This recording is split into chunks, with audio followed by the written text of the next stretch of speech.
Hello everyone, welcome back to my YouTube channel. After so many days, আমি time পেয়েছি blog করার and এই ব্লগটা আমি অনেক আগেই এডিট করে রেখেছিলাম বাট আপলোড দেওয়া হয়নি, সো ভাবলাম আজকে এই ব্লগটা আপলোড দিয়ে নিই। অ্যান্ড আজকে সকালবেলা উঠেই আমি ব্রেকফাস্ট করে নেই।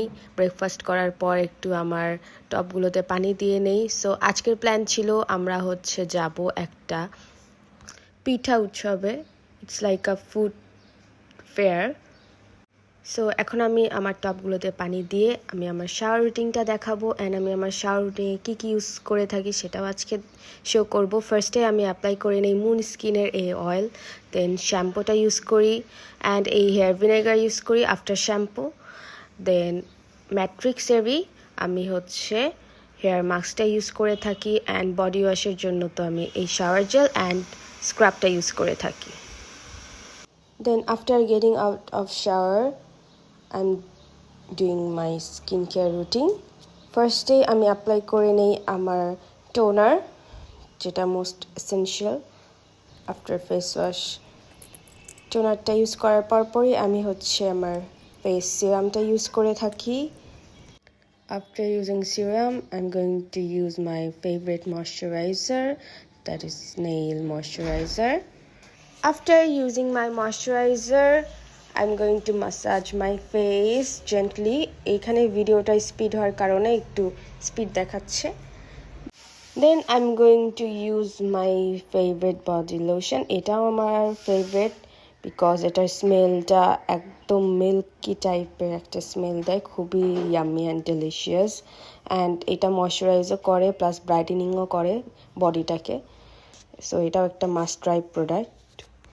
After this, I'm going to use this heat protector spray because আমার হেয়ার অনেক ফ্রিজি হয়ে থাকে এই হেয়ার ড্রাই করার পর। দ্যাটস ওয়াই আমি আগে হিট প্রোটেক্টরটা দিয়ে নিই। এটা ময়শ্চারাইজও করে হেয়ার প্লাস হিট থেকে প্রোটেক্টও করে। সো আমি মিডিয়াম হিটে আমার হেয়ারটাকে ব্লো ড্রাই করার পর আমার হেয়ারটা এরকম দেখায়, খুবই স্মুথ।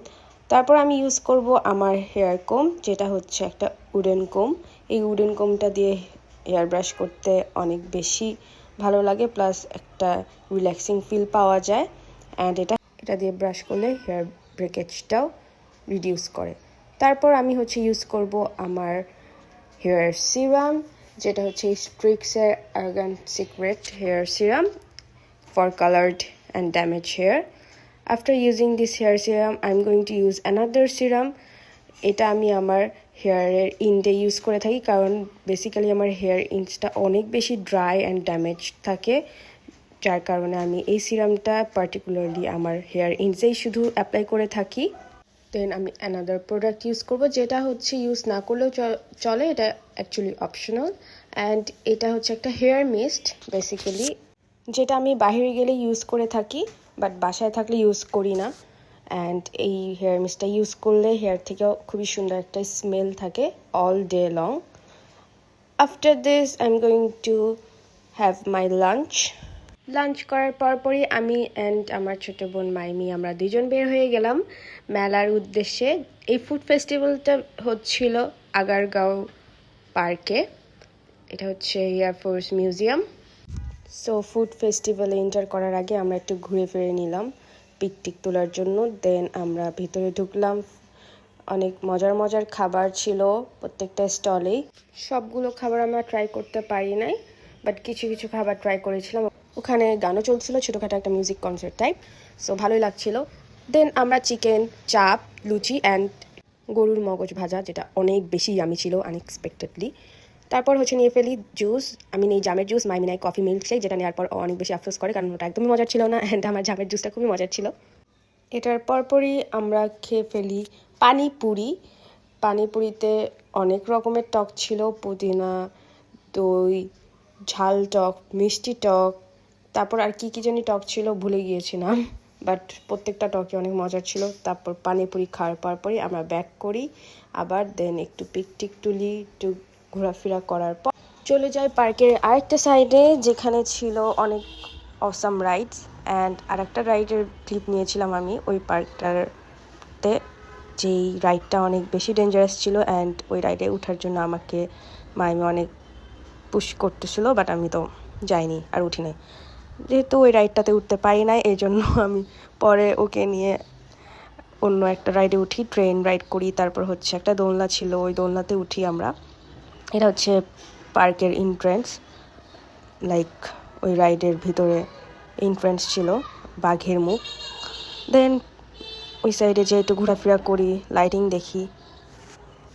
কিছু রেস্টুরেন্টও ছিল যেগুলোতে ভিজিট করি, বাট পরে আর বসা হয়নি, যেহেতু আমরা ফুড ফেস্টিভ্যালে অলরেডি অনেকগুলো ফুড ট্রাই করে ফেলেছিলাম, যার কারণে পেট ভরা ছিল। এখন আমি মাইমিকে নিয়ে যাব এই ট্রেন রাইড করার জন্য, যেটার জন্য আমরা অনেক বেশি এক্সাইটেড ছিলাম, কারণ ট্রেনটা হচ্ছে পুরো পার্কটার ভিউ দিবে। অ্যান্ড পার্কের মাঝখানে একটা লেক ছিল, ওই লেকের 4 সাইডে আমাদেরকে ঘোরাবে। বাট টু বি অনেস্ট, ট্রেনে ওঠার পর অনেক ডিসঅ্যাপয়েন্টেড হয়েছি, কারণ জাস্ট একটাই রাউন্ড দেওয়া হয়েছিল অ্যান্ড ওই রাইডটার চার্জ অনেক বেশি নেওয়া হয়েছিল ট্রেনের। তারপর পরে ট্রেন থেকে ঘুরে আমরা ব্যাক করি। দেন এটা আসার সময়, লাইক যখন আমরা পার্ক থেকে বের হব, তখন এই ভিউটা ছিল। এখানে কিছু ছোট ছোট ফুড স্টল ছিল অ্যান্ড লাইটিং করা ছিল, যার কারণে দেখতে বেশ ভালোই লাগছিল। এটা হচ্ছে আমাদের বাসায় ব্যাক করার ফুটেজ, যেখানে আমি আর মাইমি দাঁড়ায় থেকে ট্রেনের ওয়েট করছিলাম। এরপর আমরা বাসায় চলে আসি। বাসায় আসার পরপরই আমি আমার গ্যালাক্সি লাইটটা জ্বালিয়ে দেই, রুমে একটা কামিং ইফেক্ট আনার জন্য।